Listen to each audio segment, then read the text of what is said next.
Welcome to First Look, Washington Post Live's one-stop shop for news and analysis. I'm Leanne Caldwell, co-author of the Early 202 newsletter here at the Post, filling in for Jonathan Capehart this week. We're going to discuss former President Trump's fourth indictment and its impact on the 2024 presidential campaign with our opinions columnists. But first, we'll begin with Amy Gardner. She's national political reporter on the Post Democracy team, covering voting and elections. Welcome to First Look, Amy. Thank you so much, Leanne. Amy, I'm so happy that we have you on today because, of course, you are the person who broke this story 2.5 years ago, that call between Trump and Georgia Secretary of State Brad Raffensperger, asking him to find votes that would change the 2020 election. So after 2.5 years, we have this indictment. Can you just give us a brief overview of what it says, what it means? Sure. So it was that call that originally stoked Fulton County District Attorney Fani Willis's interest in launching an investigation into President Trump's efforts to overturn the 2020 result in Georgia. But she very quickly sort of expanded the scope of the investigation, and then things slowed down. I don't think that they were slowing down; they were busy. But 2.5 years later, we have this 98-page indictment that landed late Monday, 19 defendants, and it goes well beyond the phone call to Brad Raffensperger, as you know. It encompasses the meeting of alternate electors, a Trump slate of electors at the Georgia Capitol on December 14th. It involves the alleged harassment of 2 election workers in Fulton County.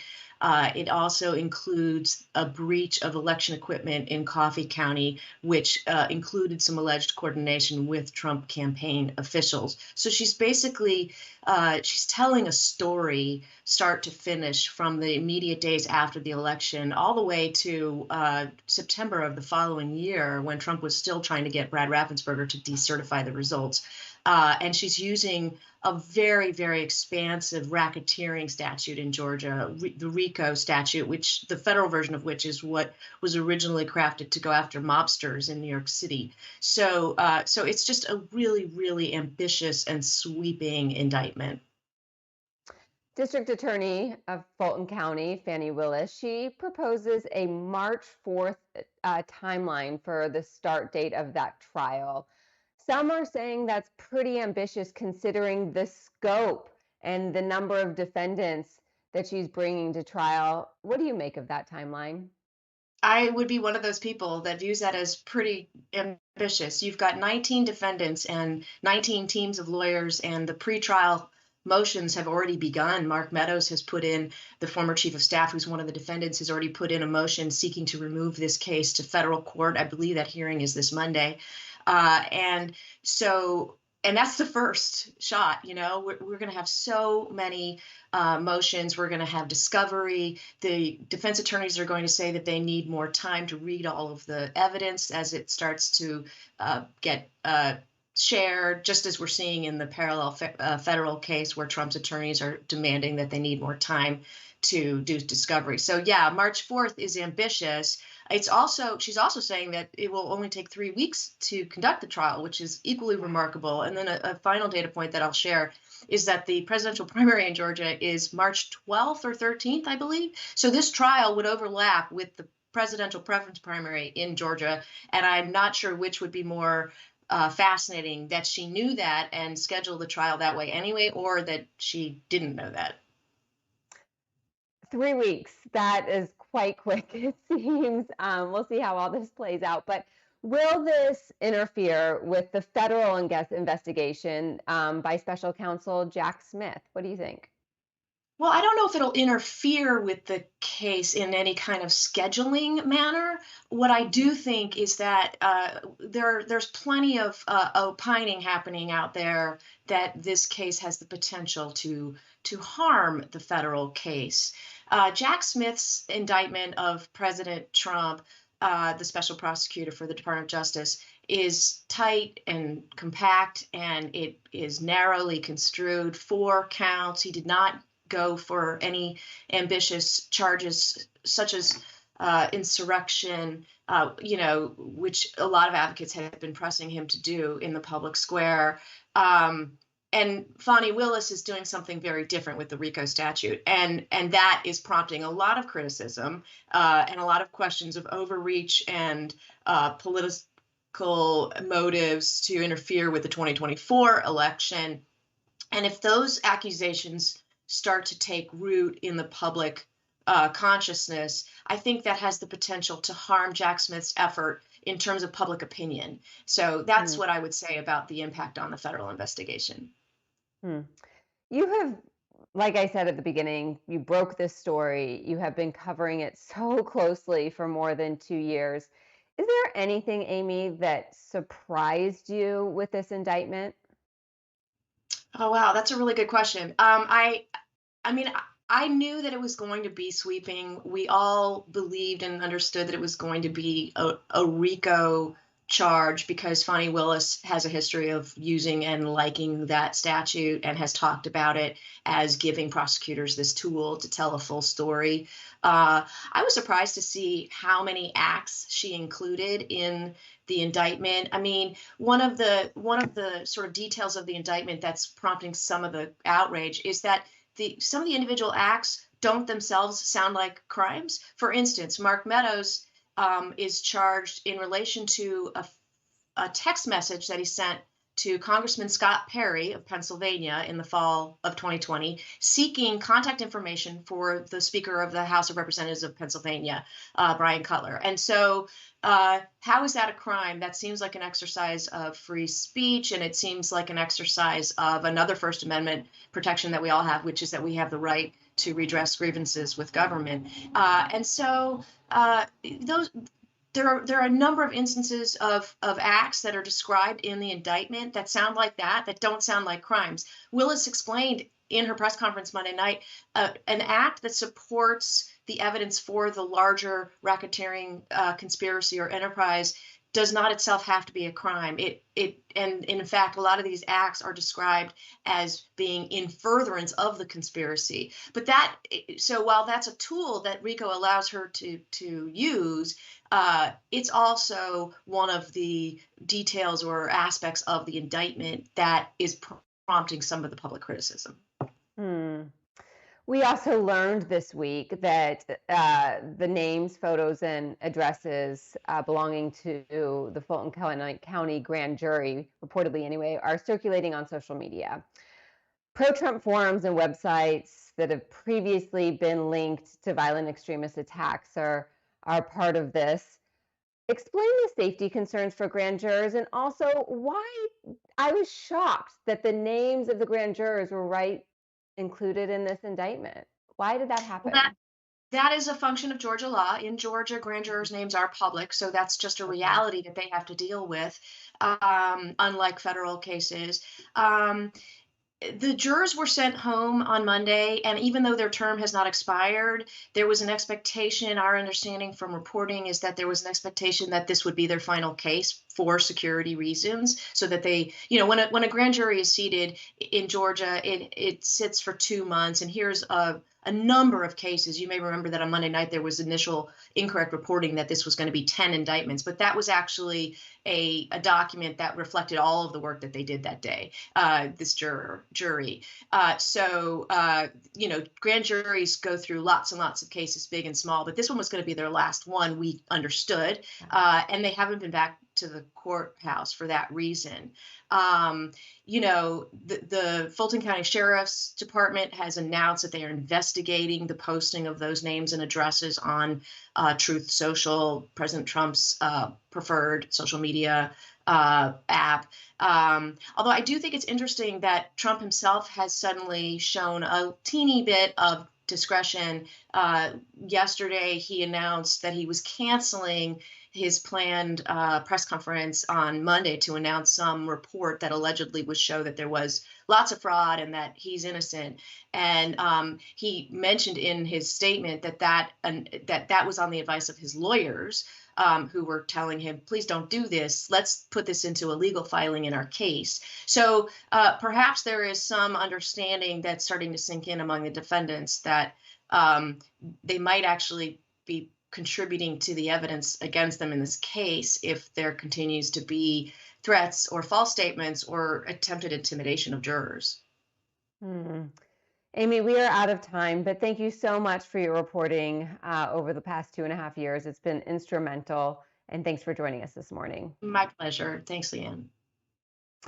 I'm going to continue the conversation now with our opinions columnist. Let me welcome in Deputy Opinion Editor David Von DREHLE and opinions columnist Christine EMBA. Welcome to both of you. Thanks for having me. Yeah, great to be here. Christine, I'm going to start with you. Trump is facing 91 criminal charges across 4 cases and 2 civil cases. Trump's legal team is asking at least one of those trials to be pushed to 2026. But looking at the calendar, if Trump doesn't get his way, he could be in the courtroom for most of the first 6 months of 2024, which is obviously the height of the Republican primary as well. How will that impact his campaign, do you think, Christine? Well, obviously, being in the courtroom instead of on the campaign trail would be a huge blow to his campaign. I would say that these indictments would be distractions to his campaign, except honestly, I think they might overwhelm it entirely. I mean, right now, as you just discussed, actually, there is a motion for the first trial to begin, I believe, the day before the Iowa caucuses, the first in the nation caucuses. Another trial would begin um, before the Republican primary. And obviously, Trump would have to be in the courtroom, communicating with lawyers, doing back and forth in his defense, while ostensibly also reaching the public. It does seem like a lot to juggle. So Donald Trump is still calling this a witch hunt, but yesterday we spoke with an influential Republican lawyer, Alberto Gonzales, of course, the former attorney general under George Bush. He says Trump was always going to get indicted. Let's listen to what he says, and we'll talk on the other side. I suppose because the former president has made a convincing argument that this is all aimed at him, and that the reason he's being prosecuted is because he's the front runner to receive the Republican nomination. But I've got news for him, and news for his supporters. He would still be investigated and subject to prosecution for the things that have happened, even if he weren't running for the office of the presidency. And there's no question in my mind that there would still be investigations, still be prosecutions, and it has so little, and certainly should have so little to do with the fact that he's a nominee for president. So, David, is this latest indictment, is this different? Is this a turning point? No, it's more of the same. But I agree with the former Attorney General that this was going to happen whether Trump was running or not. In fact, you can make a case that the reason Trump is running is because he's in so much legal trouble and he sees running for president or potentially being reelected as president as a way out of his legal trouble. Mr. Gonzalez is exactly right. I mean, there's no denial that Trump had boxes of documents at Mar-a-Lago. There's nobody denying that Trump made the phone call to Brad Raffensperger, that they attempted to stop the counting of the electoral votes on January 6th. All these things are true. And so there's no question that the authorities were going to look at, are they legal? Which is what we're going to find out in these trials. But the idea that he was going to do all these things and not incur any legal trouble is just laughable. Christine, new polling by the Associated Press really echoes previous polling that shows that Americans are really divided on what they think about these indictments and Donald Trump. But one thing in the Associated Press polling that came out yesterday is that 16% of people, which is a small fraction, think that he's completely blameless, that he did nothing wrong. What does that tell you? Well, I mean, it tells us kind of what we've known all along, that Trump has a sort of core group of supporters who will defend him come hell or high water. Um, do they actually believe that he did nothing wrong? I'm actually not so sure of that. I think they may believe that some of these indictments are politically motivated, or that, Trump did some things that he shouldn't have done, but doesn't rise to the level of a criminal proceeding. But basically, they're willing to follow Trump wherever he leads. That's 16%, though, which, while, a meaningful slice of the electorate, is not, a majority. And in talking to voters, I was out in Iowa last week. It does seem that it's beginning to sink into many that Trump simply has a lot of baggage at this point, whether it's indictments, whether it's questions about his past performance and things that he said. So while there is that core base of Trump supporters who are never going to let him go, it does still seem possible that some people may be peeled away as further evidence mounts. And you lead me so well into my next question for David, which is Trump is raising millions of dollars, but he's also spending $1 million on his legal defense. As Christine mentioned, he has a lot of baggage. He has these indictments. He has a packed primary calendar, a packed legal calendar. What do you think his biggest liability is right now? What's his biggest challenge? That he's Donald Trump. That there are no mysteries about him left, that everybody in the United States knows everything about him that they want to know, and they've made up their minds about him, for or against. That for him is a problem because the majority of Americans have made up their minds they don't want Donald Trump ever to be president again. So that's trouble. He's not going to teach us anything new. Oh my God, there's a new Donald Trump. He is what he is. Everybody knows what it is, and they know what they think about it. Let's move on to something else that is happening next week. Of course, the very first Republican primary debate. We still don't know if Donald Trump is going to show or not, but Christine, sources tell CNN that Trump's not going to participate. We'll see if that sticks. And he's considering counter-programming instead, perhaps giving an interview with former Fox host Tucker Carlson. What do you think about Trump skipping the debate? I'm amused by it, honestly, but it also makes sense. As David said so eloquently, everyone knows who Trump is. There are no real surprises. We know his record. We kind of know what he's going to say because he repeats himself very often. All of the candidates who he would have to debate also know his record, I think, back and front, and are preparing, and in fact have been preparing for the last several months to attack him.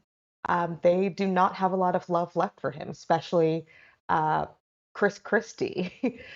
So I think that, for Trump, it kind of makes sense to simply not be there. What new information is he going to give viewers? Very little. But there is a risk in him taking the stage. I also do, however, find it rather comical that he's talking about counter programming.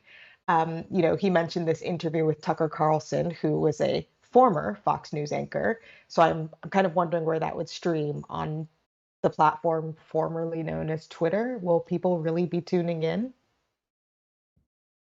Great points. David, according to the New York Times, Ron DeSantis' allies have a debate strategy for him next week. It includes attacking Joe Biden, attacking the media, attacking aggressively Vivek Ramaswamy, and to defend Trump if he's attacked. What do you think about that strategy? It's more from Ron DeSantis. This is an overblown candidacy with the air going out of it rapidly. That's not a strategy that we just heard. Well, attacking the media and attacking the Democrat. No Republican in my lifetime has needed a memo to tell them that. I mean, that's just basic. That's like snapping the ball in football for Republicans.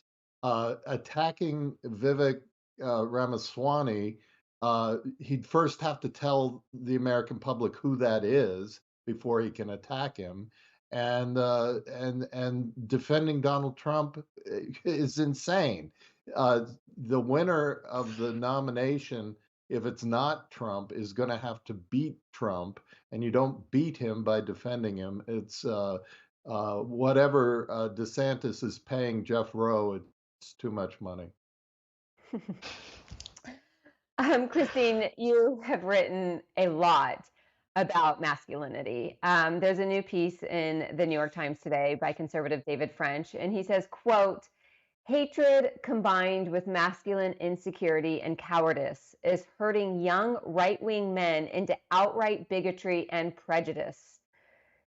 What is your response to that? Do you agree? And how do you see this, if you do, how do you see this showing up in politics in the 2024 campaign? No, I think that David French is exactly right there. I mean, I've written in the past, my piece, Men Are Lost, Here's a Map Out of the Wilderness, came out last month, about how young men in America are both looking for direction and looking for new ways to sort of identify themselves as men, to reinforce their image of their manhood and masculinity. And in many cases, what that looks like is attack, taking on an aggressive posture. Unfortunately, when that leaks into politics, it can get very ugly. The things that we're seeing young men, especially on the right, adopt and attack are, forms of bigotry, attacks on women or the feminist movement, blaming liberal elites for whatever problems they're facing and attacking them in terms both gentle and very unkind. I mean, recently, just in the discourse, we've seen, speaking of Ron DeSantis, several of Ron DeSantis's sort of younger aides and advisors be, asked to leave the campaign because to both prop up the campaign in their own masculinity, they've adopted far right symbolism, sort of frankly fascist imagery, in an attempt to seem tough. And that is a very unhealthy direction for our politics in America to take right now. David, you've written similarly in your recent book, The Book of Charlie. You tell the story of Charlie's life, who is in many ways the masculine archetype. He's stoic, resilient veteran who lived to 109 years old. What do you think Charlie would say about what Christine and David have been writing about? Where does this type of masculinity fit into today's politics? Well, that's a great question, and thanks for mentioning the book. The authority on this subject is sitting with us, Christine EMBA, her magnificent essay for the Post. If you're one of the few Americans left who haven't read it already, I recommend that they go to it because it is definitive. Charlie White would have been appalled by the kind of faux toughness, fake strength that's demonstrated by these sad young men in the alt-right. They're resentful, they're hateful, they are the opposite of what real men are, which is kind, uh, caring for other people, and not complaining about their own lives, but seeking to make the world better. That's what ideal manhood was to him and to me and to most American men. David, the Washington Post has a piece titled "Awkward Americans See Themselves in Ron DeSantis," and it highlights DeSantis's trouble being able to connect with voters. Does the governor's anti-charisma matter? No. I mean, his campaign is not taking off. He couldn't have asked for a better launch. He had a big win in Florida at a time when the Republican Party generally was getting wiped out in 2022. Everything was teed up for Ron DeSantis, and he went since then has just squandered all of that lead. And it's very hard to get back from that if you are a candidate who really doesn't have a relationship with the American people. Candidates who have a bad start, like Joe Biden last time around, or John McCain in 2008. They can come back from that if the public already knows them or thinks they know them. But if it's somebody they've never met before who comes out and squanders their early campaign, it's pretty much, history would say that that's kind of dead meat. Christine, I want to ask you about Senator Tim Scott. He and his super PAC have raised a ton of money. He seems to be increasing in the polls a little bit. He's, of course, the Republican senator from South Carolina. Do you think he could break through, especially when he has this entire campaign of optimism and happiness and being nice? Yeah, actually, I do think that that's possible. I mean, we talked, just earlier in this conversation about how Trump is a known quantity, and what he's known for at this point is his baggage, his negativity, the problems that are trailing him. Tim Scott, in contrast, still is enough of a clean slate to be seen as an aspirational candidate. There are blanks to be filled in, but the hints behind those blanks is that you can fill them in positively. So Tim Scott, I think, still has room to appeal to people and to build on his appeal. He doesn't have to come up from behind or correct people's assumptions yet, as Trump does. Instead, he has the freedom to build positive new associations. And I do think that voters are getting a little bit tired of seeing the same person, the same problems, the same issues, the same voice. And for many, I think that Tim Scott actually might feel like a breath of fresh air. Great. David, we are almost out of time, so if you can answer quickly would be great. But I want to ask you about the Democratic primary. I actually wrote this week about Democratic Congressman Dean Phillips. He supports Joe Biden wholeheartedly, but he does not want him to run for president. He wants him to step aside. He doesn't think Biden can beat Donald Trump in a general election. What's your reaction to that? He's right, and it would be great if the whole Democratic Party would agree with him rapidly and find a new candidate. The only thing the Republicans have going for them right now is that the Democrats are determined to nominate a man who would be in his mid 80s at the end of a second term. And we've never flirted with that before. We wouldn't do it at the top of most companies that aren't controlled by crazy old men. And we shouldn't probably do it with, it's a big risk with the United States. So he's identified the one weakness of that the Democrats have right now, and he went straight to it. Great. David, Christine, we are out of time, but thank you so much for joining us today. I really appreciate it. Thank Lovely you. to be here. And thank you for joining us. A programming note, we are going to be on hiatus for the next couple of weeks. We will be back with you on September 5th. Until then, go to WashingtonPostLive.com or .com/live, to check out all of our programs. Thanks so much.